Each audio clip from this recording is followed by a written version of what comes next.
Hello, everybody. Welcome to today's webinar on the PRINCE2 2017 update. Regarding the updates to PRINCE2 that came out this year, my name is Alex Mizurek with Quint Group, and I'll be your host during today's session. Now, just a few things before we get started. That's me over there on the left, Alex. A few things I just want to cover, let everybody know that all the audio today is being transmitted via your computer. You're all muted, so you can hear us, but we can't hear you, obviously. There is no mic needed. And also, if you have any questions at any point during this webinar, there is a questions panel. It should be on the right side of your screen on the GoToWebinar panel. Go ahead and ask a question at any portion of this webinar, and we're going to have a designated session at the end in which we ask the questions aloud, and our presenter today, George, will answer them for all to hear. And last off, we are recording today's webinar, so if you need to leave early for any reason, everybody who registered will receive a link to view a video of the recording in entirety later on. And now, without any further ado, I'm going to go ahead and hand things over to George so we can kick things off. George, thanks for joining us today. Hi, good evening over there in America. I've created this deck for PRINCE2 trainers who are orienting themselves towards delivering the PRINCE2 2017 training. And probably you're all in the process of getting your practitioner. And my story today is a little bit outside the curriculum, in the sense that it's more about the narrative that you can tell in the training than about what you really need to learn to pass the exam. And to start with the where's my mouse? Let me see. Yeah.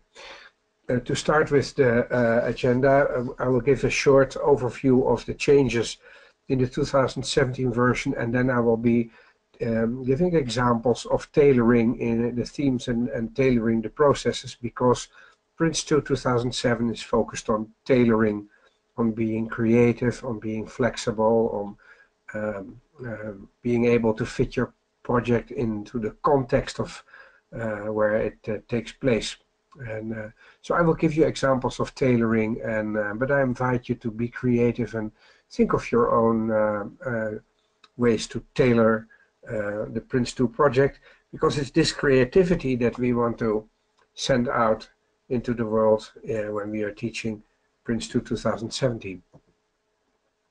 So let's have a look at what was the reason for the update. And they did a feedback round on the 2009 version, and one of the things was that tailoring isn't visible enough. Tailoring is one of the principles, but the material didn't do much with it, and PRINCE2 got a bit of a name for people just doing it by the book, and it being bureaucratic and not flexible. And we wanted to get rid of that image. So tailoring is a hot topic in the next version. And there was also, when you talk about tailoring, actually you can do it, there are two aspects to it. There's how the project manager tailors his project to the environment, but there's also how the organization can adopt and tailor PRINCE2 to its own governance. And both are important, but the adopting and embedding part was was not so well described. And they wanted to have more balance towards, if you want to do tailoring, you need to be able to apply the principles and be flexible with the teams, and be less process biased.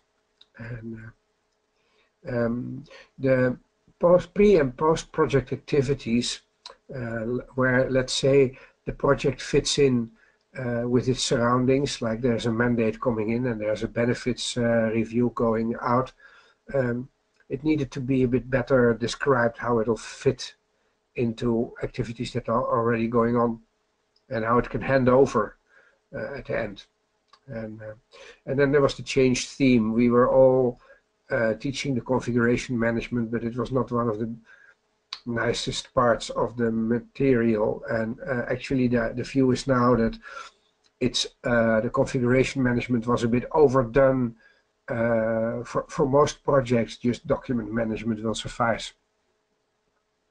So they wanted to have a more rational way of dealing with plans, so you could combine plans or make them smaller, or use agile elements in it.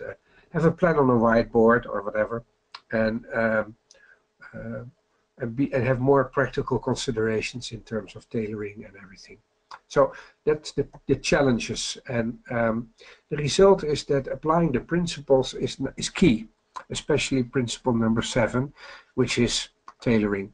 And in content-wise, the principles are still the same. It's still continued business justification and focus on products and manage by stages and manage by exception and learn from experience and stuff like that. But they are more important, and as a result, the guidance on the themes has changed, and every theme describes what is minimally required. Instead of having the whole story there, it is still the complete chapter, but there is one paragraph saying what is minimally required, which gives space to be creative.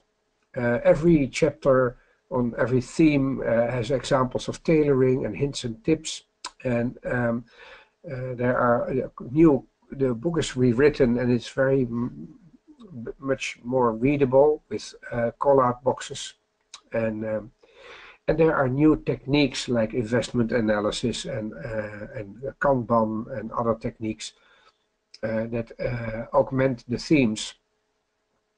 The process guidance includes the paragraph on the process context.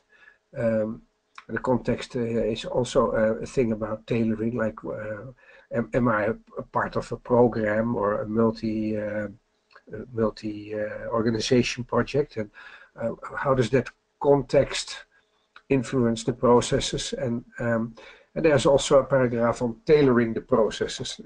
As a matter of fact, with all this tailoring, there's a lot of guidance already on how to use PRINCE2 in an agile environment. So here, this is the classical sequence of tailoring. You adapt the processes, the themes, the roles. You can combine or split the management products, be formal or informal, make a slide deck or a wall chart.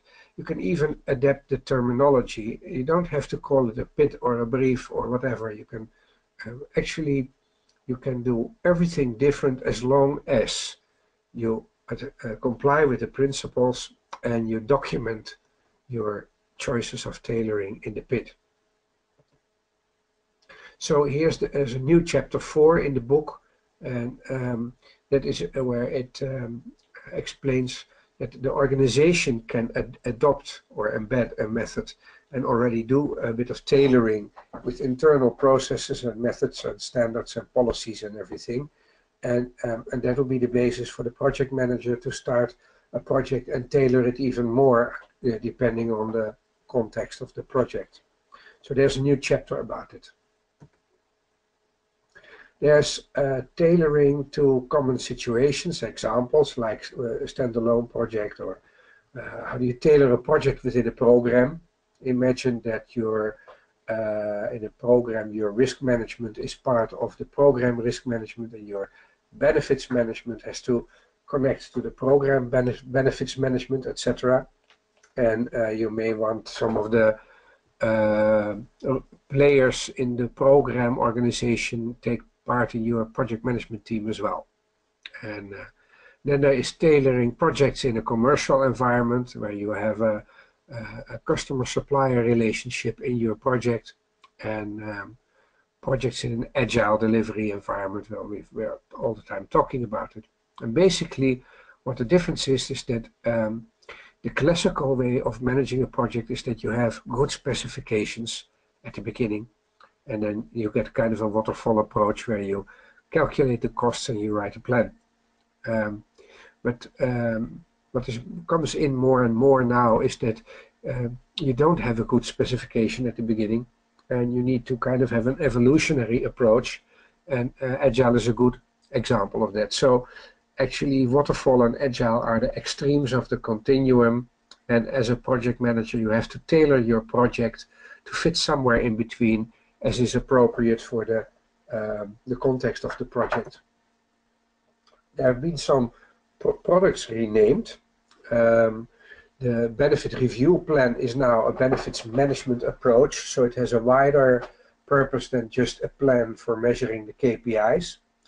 And all the strategies have become approaches, which I like because for me, the change control approach and the communication management approach are all about deciding how your project should fit into the context and its environment. And so it's more like on a tactical level than on a strategic level. And there is a name change, and I'm glad because it's always been difficult to explain that the configuration management strategy refers to the change theme. And so they made a logical choice to rename it to the change control approach. And the other three strategies have also become approaches now. So there's a new chapter 2, which talks about what is project management and in the wider organizational context, programs and portfolios and that kind of stuff. Chapter 4, which I already showed you the graphic, is about organizations adopting PRINCE2 and tailoring it, and then the project manager tailoring it.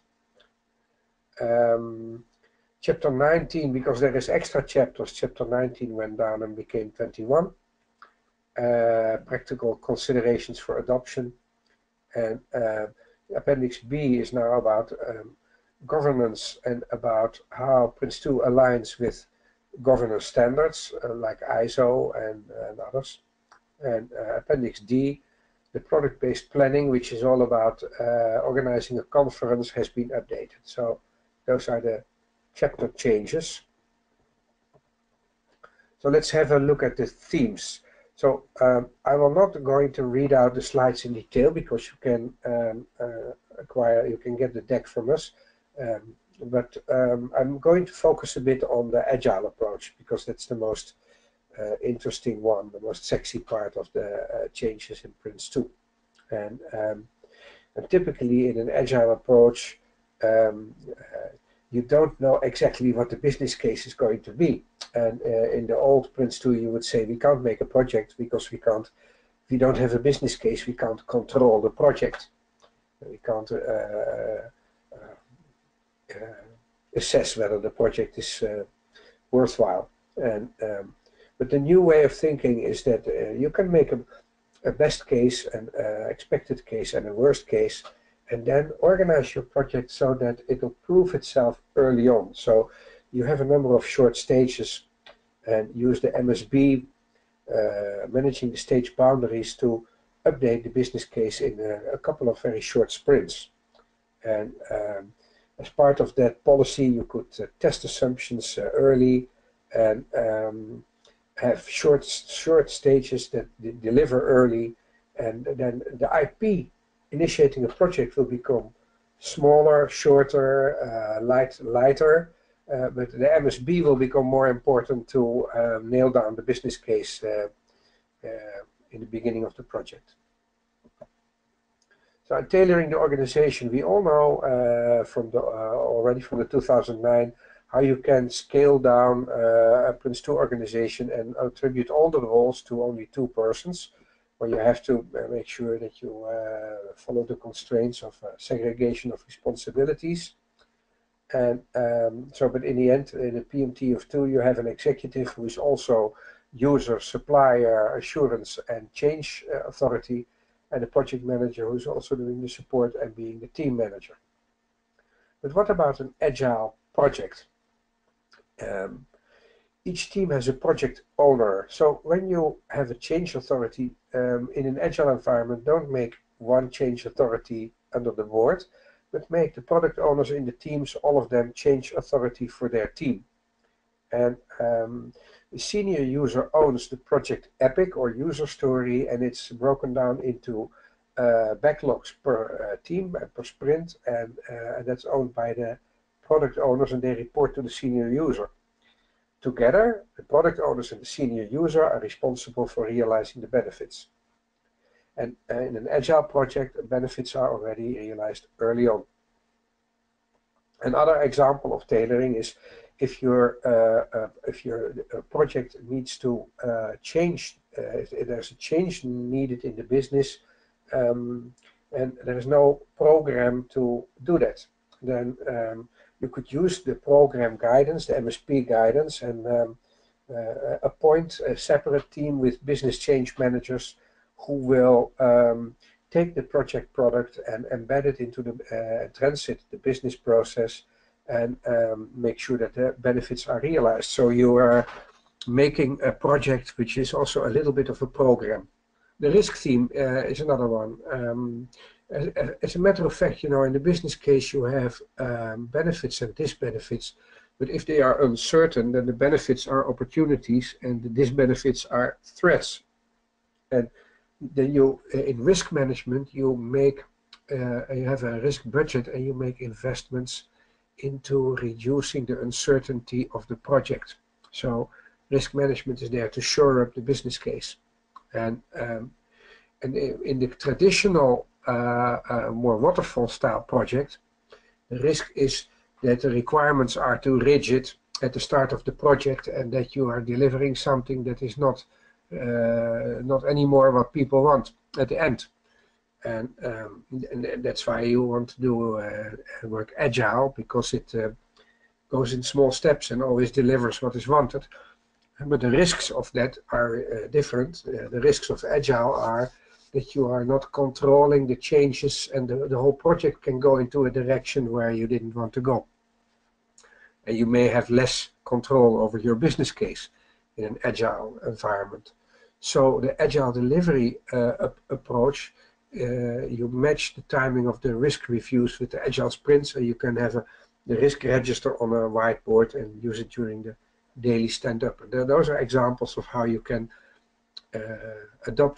tailor the risk theme in an agile environment.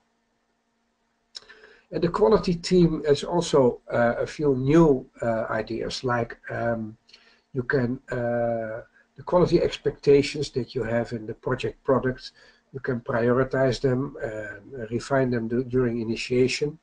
And you can use early ways of finding flaws are by using in-process appraisal. So you already start checking the building process before the project is done. You can use proxy methods like having, like IKEA does it, have a chair in a box and a plunger simulating somebody sitting down and doing it at a high speed. So in 24 hours it's like the chair is already a month old, and that way you can early test the quality.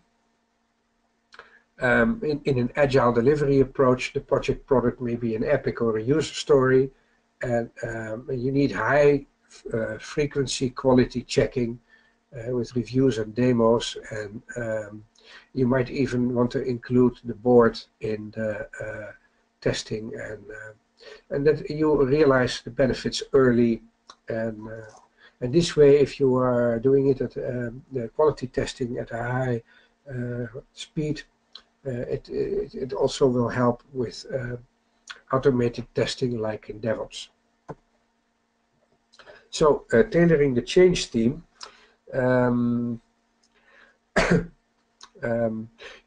what is new is that you could, before we said big changes by the board and medium changes by the change authority, but what is new is that you could say, well, if the product purpose changes, it's for the board, and if the product criteria change, it's for the change authority. So there are some new ways of looking at it, and in an agile approach, it should match the timing of the sprints when you do changes.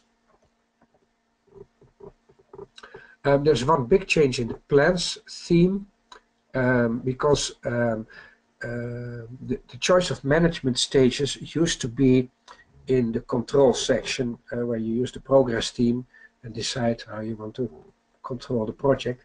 But now the choice of management stages is already made when you design the plan. So that's new. And of course, when you do an agile delivery, it's more like the plan is more like a vision and a roadmap, and you create product backlogs, and so there's some guidance here about how to do that in a agile delivery. I have to watch the time because we are running a bit late in the plan. Well, in the agile delivery, when you talk about progress, you deal with tolerances in a different way. In a sprint, you have fixed time and cost, so there's zero tolerance, and there's a lot of tolerance on the benefits, the quality, and the scope. And you need to have a frequent delivery and for progress monitoring, and you can use all kinds of agile techniques like radiators and visual management. And there are some techniques in the book about that, Burn charts and Kanban boards. So in the processes, a lot of it we already know, like if you can combine the startup and the IP, or if you have a two-stage project, then the PIT can include the stage plan. The MSB process can be used only in case of an exception, and then you have a very simple project. In directing a project, it's mainly that in Agile that you want the management to come and attend the reviews and the demos and make quick decisions to and use a lot of tolerances to empower the teams.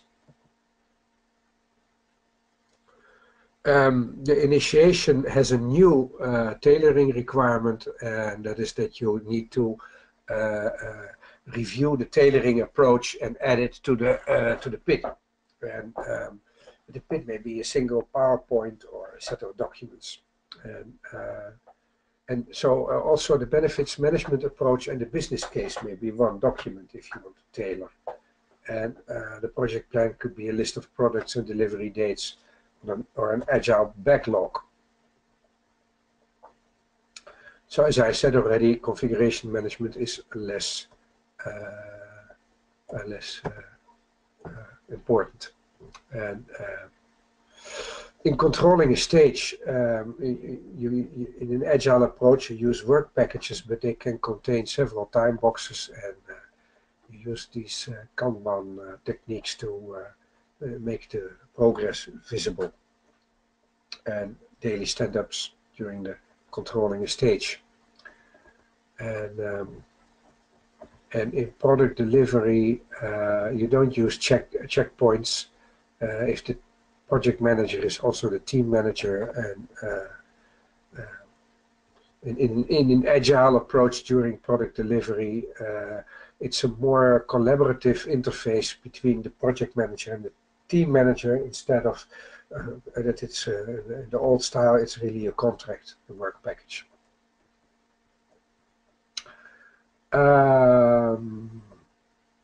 Yeah, if so, managing stage boundaries in an agile approach, you make sure it doesn't interrupt the flow, and you synchronize the sprints within each management stage, and MSP helps to improve the business case, so the viability of the project. And that's about it. And closing a project in an agile environment, you can hand over and see what benefits have been realized, but it's much more. Activities are much quicker because actually you've already handed over products at the end of every sprint. So if you finish every stage with a handover, then the closing a project in Agile is a much less of a job. So those are the slides. Alexander, do you have any questions? Yes, we do. Thanks, George, for the great presentation. So to remind everybody that this is an open forum, so if you have any questions right now, go ahead and type it into the Q&A box, which will be on the right side of the screen for you. The first question that I have for you, George, is does Axelos test candidates for tailoring skills? Yeah, that's a good question because you would expect that. But as far as I have seen the exams until now, in the foundation they don't test you at all for tailoring, but you need to know for each theme what is minimally required. So that's the start. In the practitioner, it's a little bit more about tailoring, but I think the main thing about the tailoring is that we as trainers show our creativity in the classroom and invite our students to be creative also, and bring over this feeling of Prince2 being flexible and creative as part of the way we teach it. So these examples in the slide, by all means use them or think of more examples, and when students ask questions about how do you do that in our environment, help them to play with the method. It should be more playful, and I think that's more for us trainers to achieve. Okay. And the next question is, do you have any materials, any summaries, so we can familiarize ourselves with this new version? Yes, we have this slide deck, and what I also have is a poster, a double-sided poster that contains all the information that you need to know for the foundation level. And it's very nice to use in the classroom as a roadmap, because nowadays when they all have everything digital, it's nice to have a poster on your table and to be able to follow where we are in the story and make annotations on it. So please use our poster in the classroom. It's very useful for that. Okay, those sound like some nice things. We'll go ahead and we'll send those to everybody who registered for today's webinar. It looks like the last one that we have here, George, is there going to be support for non-English languages? Yeah, so at the moment, the only version that's 2017 is the English version. And from the 1st of January, you can only do 2017 if you are doing the English version. And all the other languages will continue in the old 2009 format until Axelos comes with a translation, which is expected at the end of the first quarter next year. So for the other languages, you will get notified when they are coming online, and it starts with the exam and a translation of the book, and then a syllabus, and then mock exams, and then we will translate the course material, and we will keep you informed when that happens. But until then, anything that's not English will be 2009. Okay, perfect. All right, George, that's all we have today. Let's go ahead and wrap things up. I think it's interesting because we did want to touch on the support for the English language initially, but we'll be rolling out Axelos will be rolling out the languages as they come through translation going into next year. And last off, if you guys have any questions whatsoever, George is available. He would be happy to field any questions from you, anything specific. So feel free to reach out to us at Quinton Group if you have any questions whatsoever. Thank you all for joining today. George, thank you again for the excellent presentation. I hope everybody has a wonderful rest of your day. Thank you.